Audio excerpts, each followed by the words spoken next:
अगर आप चाहते हैं कि आपकी तमाम हाजात जो है वो पूरी हो जाए तो ज़िलहज के महीने के ख़त्म होने से पहले सिर्फ़ एक दिन अगर आप ये अमल कर लें, किसी भी दिन किसी भी दिन आप ये अमल कर लें तो इंशाअल्लाह ताला आप जिस हाजत के लिए भी इस अमल को करेंगे वो इंशाअल्लाह ज़रूर ज़रूर ज़रूर पूरा होगा।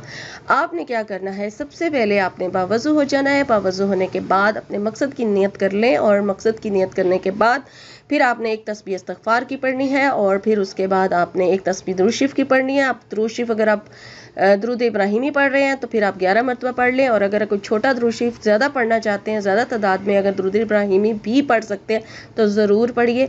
उसके बाद फिर आपने असर की नमाज का टाइम होना चाहिए, असर की नमाज के बाद आपने ये अमल करना है और आपने सिर्फ 111 मरतबा ये पढ़ना है, ला इलाहा इल्ला अंता सुब्हानका इन्नी कुन्तु मिनज़ ज़ालिमीन, ये पढ़ना है। और जब आप 111 बारी से पढ़ लें तो उसके बाद अपने मकसद के लिए जिसकी नियत की थी दुआ कर लीजिए।